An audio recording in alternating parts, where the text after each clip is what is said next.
think I did the mute right. Yes. Wow, that was powerful, wasn't it? Even more powerful sometimes is holding up the book that he wrote and that the film is based on. This is the book, about 1,200 pages. It weighs a ton, and it's actually Frank, Brother Rukavina, lent it to me. And I've been reading it. I expect a million idea. We've run into people who say, well, the movie wasn't anything like the book.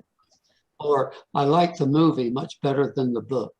Well, I think in this case, it's simply that the movie is different from the book. There's no better or worse. Like to read, you get a lot. It goes into a great many details that you can't go into with a movie. But let's forget about the book right now, unless any of you looked at it or read it? Okay. Father David, if maybe you could just say what we watched, because for people who just started recording this, so if you could just give a little bit of like what we watched, just to say the video and the name of the author, and then engage, so that way whoever, if somebody picks it up afterwards, they know that we've watched a video and that they can go and look for that first before the conversation. I don't know who that was, but it wasn't very clear. I couldn't hear everything. But we're going to get to the movie now. First of all, what do you think? Yes, yeah. That was Mother Minerva asking you, since we're starting to record, and people from outside here may be saying, well, what are they talking about? So if you could just sum up what's the movie we watched, and just a little bit, and then start the conversation. Okay. That's what she said. We watched the movie that is based on a book by, and I don't think I can pronounce his name correctly, Diarmaid MacCulloch, a scholar, a very great scholar indeed on the history of Christianity. And we just watched the film, or 1/6 of the film, I guess, one episode of the movie that he produced after writing the book. And this film will be historical. We've seen the first session tonight, which goes from the roots of Christianity up through the 800s or so, or even a bit further, with the Muslim faith, of course, and the spread of Christianity to just about everywhere, although we don't get that far tonight. Okay, so that's what we're doing. We're discussing the film, which I assume you've all just watched. And what do you think of it? Anyone have any opinions? What was your reaction, or what insights to Christianity did this first section of the film give you? John? Well, first of all, it was not just like watching a history film, it was like watching a travelogue. I really liked the way the film looked. I really liked the scenes from places you don't get, at least I haven't gotten to see or visit in my lifetime. And so I just thought that made the film much more engaging, that you saw those street scenes from all these places that were the cradle of Christianity. I did not know that story about the East, that story about the eastern part of the church spreading so far, even as far as, that was a total news to me, that there was this church that spread all the way to China in the early 100 years of the church's history. So I was really excited to hear about that. And just the the diversity of what was going on in the early church and all the effort it took to nail down, what was the way to think about Jesus, what was not, and that ultimately they weren't able to nail it down to everybody's satisfaction. And so the church's story has been about change and about disagreement all along, I guess, as we know. Absolutely right on, John. There's always been controversy in the church.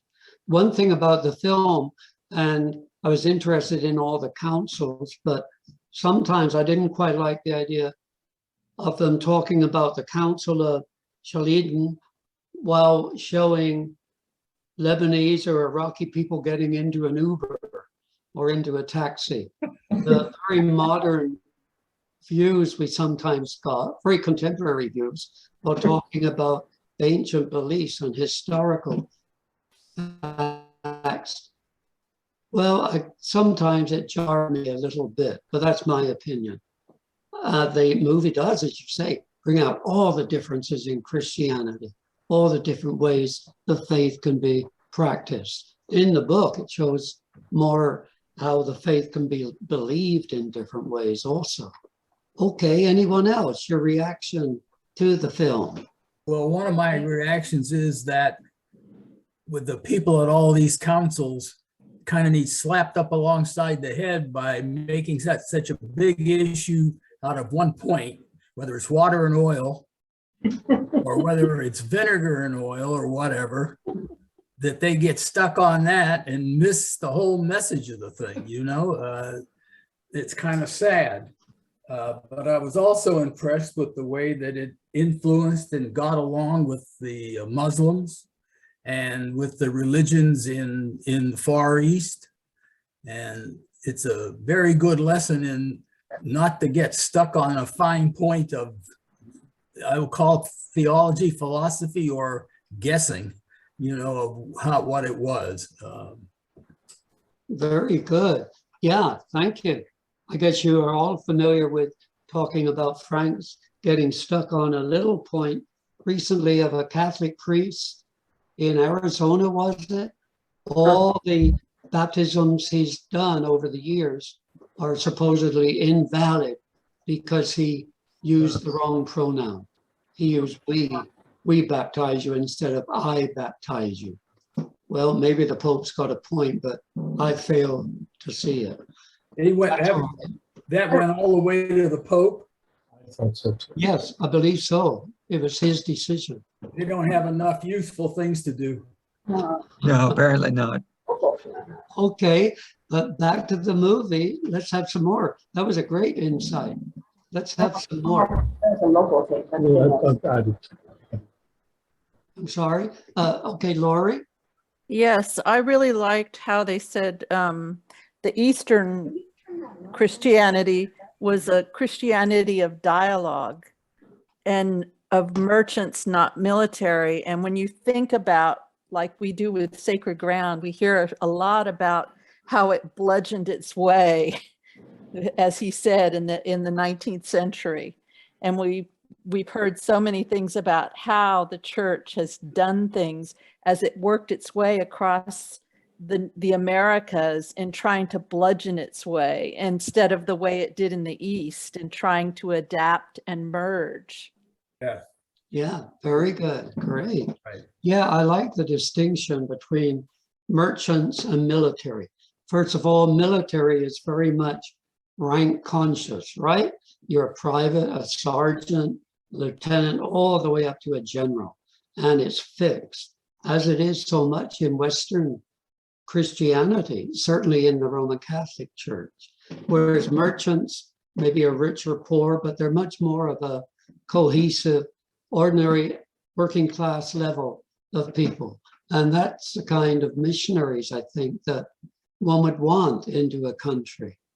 There are all kinds of stories about anti-Christianity brought on by the 19th century missionaries who went out to China, to the Far East, to the Southwest Islands in the Pacific, who did as much harm in many cases as good to the local people. But that's just what I've read. Yes, Deacon Victoria.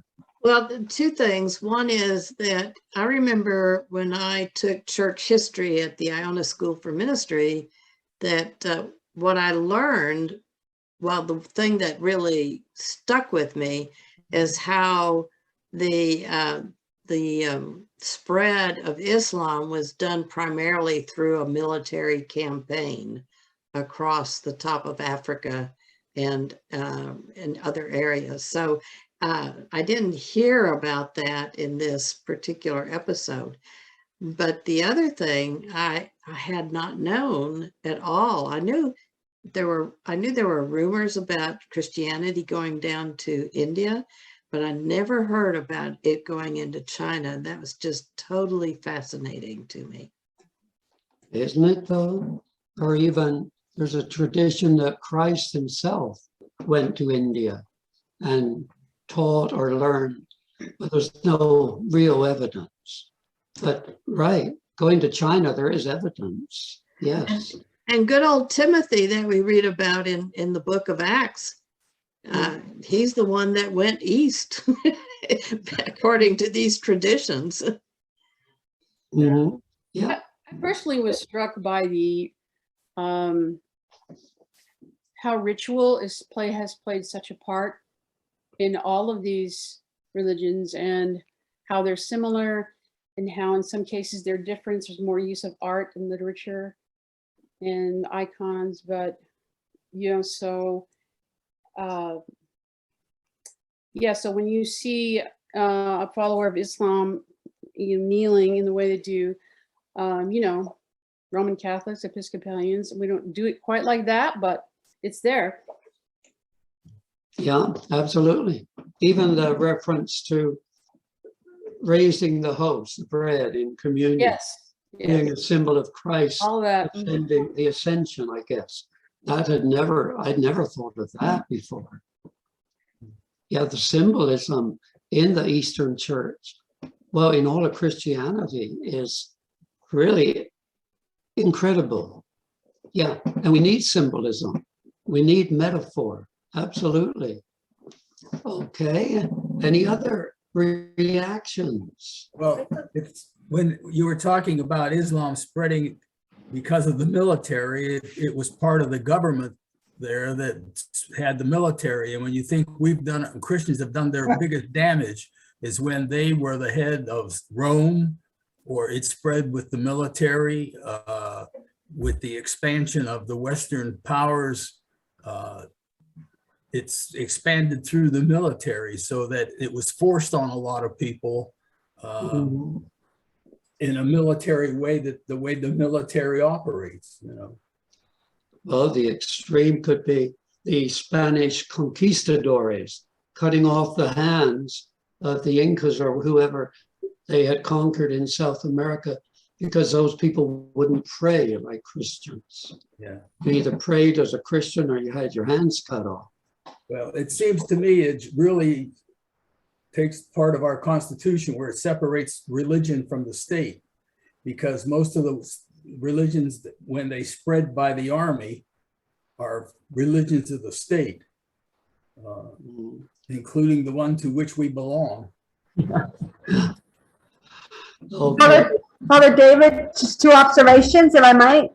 Who is this? I don't know. It's me. It's Mother Minerva. I'm in the one square with two people in it. Oh yeah, can you speak a little faster than my ears? All right. I was just two observations. One, I loved a story of Edessa, and how in there is where we started hearing music, right? And how they started incorporating more music into the liturgy. And I just thought that was beautiful.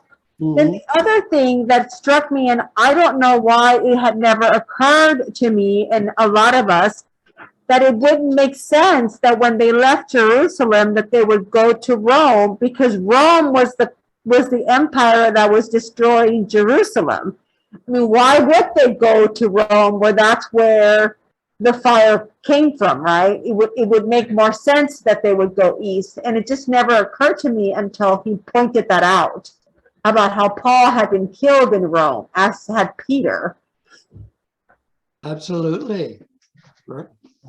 Good points. Anyone? Yeah, good I point. think Mike is about to, yes. I was just agreeing naturally with Reverend Minerva. You would agree or disagree? Oh, agree only, Oh, yeah. only Okay. agreement. Yeah. But what did you think of the movie in general? What was your reaction? Oh, I loved it. It was Mhm. striking to find out how widespread Christianity was, but that I'm eager to find out how it was that the Anglo-Saxons and the Yeah. Celts took up this religion. Oh, yeah, we'll come to that. Remember, there are 5 more episodes. That the next episode, I think he said was gonna follow the Western Trail. Yes. Yeah. Yeah. Anyone else? Faye, how did it strike you, Faye? Or you have to unmute. There you go. I enjoyed it a lot. It was very well done. I agree with John that the travelogue part of it was fascinating. Those are places that not only have I not been, but I probably will never be. So it was very interesting to see. And I too was impressed by the church in China, because I just never have heard of that. And you know, the antiquity of it, and the presence, and the ability to become part of that society and yet still remain Christian was really very impressive. Right. You know, you all maybe remember, we had a Syrian-style Orthodox group that used our church parish hall for a while when Father Matt was the priest. And man, they filled that place up with incense like you would not believe. That's the main thing I remember. But I remember that from the time that Matt was a priest, there was I don't know if they were which particular one they were, but I remember that well, that they used the church for parish hall.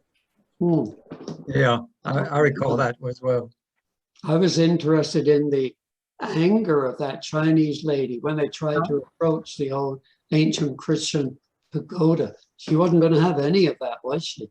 No. Got to haul off and hit them with that big stick. But, okay, anyone else would like to? Scott? Yeah, I have a brief thought that it's just something that as I mentioned at the outset, that as Crazy Horse's family and their history that they, that we're reading in Cornerstone, make the point really, really well that there are histories and the perspective matters, and different families have different histories. And one thing that I've noticed that is predominant in this series, because it's the way the Roman Empire is perceived and the lens through which we like to tell this story, is a lens focused on Europe. But I want to share the map of the, they showed it briefly, a little piece of it, but I want to show the map of the empire under Constantine. Yeah, that's a great. Yeah, map. see that little part. I mean, obviously, the peninsula with Rome in it that we call Italy now, that was where the empire started. But it really began moving east, following Alexander the Great's path. It was only later that it really began moving west into what we call Europe. And even at this time, although it marks some of those lands as part of the empire, those were lands of great unrest. Those were the frontier. Those are where the barbarians were in the Roman sense. And Rome had a great deal of trouble ruling this vast empire. Yeah, sure. They had times of 4 emperors. Constantine himself, he had been emperor of the West, and there was Valens, the emperor of the East. Yep. And he conquered and united it all. He moved the capital of Rome to the new city, Constantinople, which you can see way over there, because that was the heart of the empire. That was where all the commerce and everything was. So, always take that with a grain of salt when we want to make the Roman Empire from a European perspective, because it really wasn't. Scott, you're absolutely right. One of the most important dates in Western or world history, I suppose, is 9 AD, when the Germans, those people wearing hair shirts, defeated the Romans in northeastern Germany at Teutoburg Wald, and they destroyed 3 Roman legions. And the Romans decided that they did not want to fight the Germans anymore, and they went elsewhere. And, you know, the fact that the Brits, the Brits, the French, the Italians, the Spanish, all learned from Rome and the Germans didn't, has had major effects on European history and world history down to the present day. Thank you. Good. Anyone else? We don't have a lot more time. I would love to hear from Maria or Kay or Rosalie or Anne. I thought the artifacts was nice. I'm sorry? I thought the artifacts of all Oh, the yeah. churches and the way Yeah. they kissed, how they worship the Lord by kissing the ground. Yes. And how they use the incense. So, There's a lot of ritual there, yes. I don't know nowadays if we would all want to bend over and kiss the very same book and then the next one, next one, next one. It just doesn't seem very hygienic. But I noticed, it's very important to the people that do it, of course. I noticed how they were stacking the bread on top of one another. Oh, yes.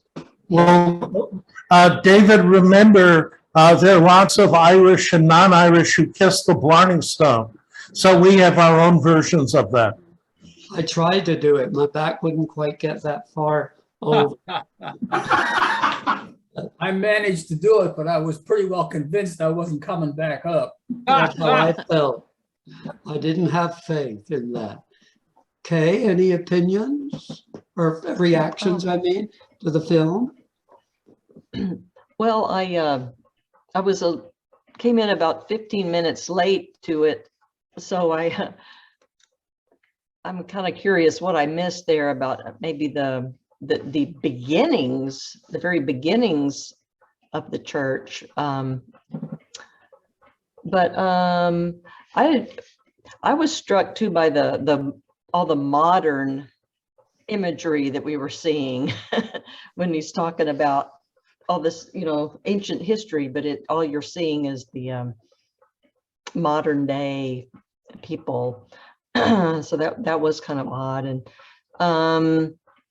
I was trying to read some of the subtitles, which weren't always in sync or weren't the exact words he was saying. But I think it's it's very interesting. Yeah, one thing, maybe it'll come out later, I don't know, but I know there's still a Christian church in the Middle East, but I guess it concerns me, or I find it very interesting that there's not much of a presence of the Christian church in some areas of the Middle East where it began. Yes. So in a way, that's an ironic and sad thing. We lived in Ethiopia for 3 years and lived right across from an Ethiopian Orthodox church. You could smell the incense, you could hear the chanting. It was marvelous. Okay, Anne, what was your reaction to the film? So you've all touched on everything that I would have said anyway, but I'm going to go along with what Mother Minerva said about Odessa and the music. And I just found that it just touched my heart in a way I wasn't really expecting. Mm-hmm. And to just think about how how things have been passed down through music and how important it is to Christianity and other religions as well, but to Christianity. Absolutely. Well, we see that every Sunday at church with our choir. Beautiful music, and with Laurie's flute and John's drums or fiddle or whatever it is. Okay, Maria, we would love to hear what you think of this film so far. Remember, we've only seen the very first part. It's going to get even better and better and better. Okay. I was trying to take some notes. I was trying to take some notes just because there was so many things I was not familiar with. But one of the things that kind of really got my attention was the scene where they were in China looking at the building, and the people were really upset because the bottom floor was where they had a Buddhist temple. And, I just found that really, really interesting, and how upset the people were that they were trying to go in to look at what was there beforehand. Good point. One thought I had was, okay, this is going to be a history of Christianity. If you were a missionary, let's say, in Austin, somewhere modern right now, would this be the film you would show to try to get people to become Christian? That's a good question. I think the guy made the point that Christianity did so well because of its compelling message, and that's what the focus would be. This film had so much going on, about history and how the human element that would be a detract from what otherwise is this compelling message that works so well for Christianity, I think. I think what the Chinese called the Eastern Church, the religion of light or Church of Light, I think that makes a good message for people. Yes, yeah, absolutely. The Church of Light. I think that's a beautiful metaphor. I think also, To convert. I think Lori had some. yeah, I was going to say, it also helps when there are people who talk about Islam and talk very negatively about Islam, and they don't realize how so many things in Islam are very much the same as we have. And the people in the Quran are the people in the Bible, and that we have this connection and we believe in the same God, and that it was apparent, here, but it really helps to get that information to help when there's someone that's talking negatively, then you have something that you can tell them. Absolutely, yes, indeed. And Matthews, Victoria. Ann Matthews wants to, Ann Faithful wants to say something. Thank you. It's just a quick question, actually. But in the very beginning of the film, when he was in Jerusalem, did he say that Christianity was a cult of personality? Did he use that phrase, or did I hear that wrong? Does anyone know? He used the phrase. Yeah, I think so, because it certainly was a cult to begin with. Okay. Yes. Thank you. I mean, most Romans and others would have thought, how weird. And I think by personality, he meant it was focused on a person. Yes. Not about being a happy personality or a depressed personality. It was about being focused on a person, Jesus. Thank you. Right. Well, I hope you will all carefully meditate in the watches of the night upon the meaning of that word, homoousios, the nature of God and the nature of man. Yeah, a lot of that is now to us a bit distant and, I don't know, a bit irrelevant, I guess. Yeah, it is now. Yeah. But we still, all of us, I'm sure, believe that Christ is God, or that God is a manifestation of Christ, whatever way you want to look at it. I had a conversation today and someone reminded me, well, remember, no one comes to the Father but by me. But then I remember the other day when we were all talking, there was a passage that said, no one comes to me but by the Father. So, there are a lot of inconsistencies, tons of them that are pointed out in the book. But yeah, a lot of them in the end get ironed out, I think, in our own minds, in our own hearts, and all becomes well. I think we are over in our time, Scott. I really Father David, I just want to put something out, because people talked about the modern world and how when we were watching the film, he's talking about the past, and yet he's walking around the today. I don't know when this film was filmed, but one of the things that struck me is he's talking about Syria and how Syria was the home where people fled to during persecution, and how devastated that country is today because of the constant bombings and wars it has suffered. And I would just like to offer, when we finish this tonight, just to pray for all those Christians in these communities that are under some heavy, heavy persecution. Amen. Yes. In the last 10 to 12 years. Any Yeah, final it comment? originally aired in 2009, so it was filmed, in the time before then, in the 2000s. Oh, that's, I think, when the book came out. That's interesting. Yes. That's a copyright I have at 2009. So they both came out the same year, huh? I guess so. I guess, yeah. You've read the book, now see the movie. So it's You could do 30, both at the same time. it's past 8:30. Yeah. How do Let's you? finish then. And wind it I up? really again want to express thanks to Scott.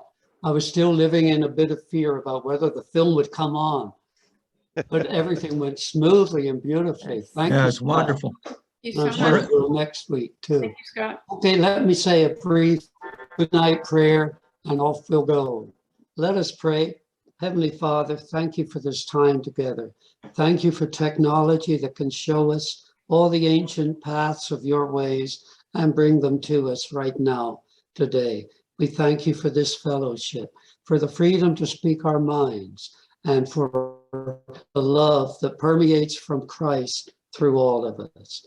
May we now walk in peace and know your peace during this night. Amen. Amen. Amen.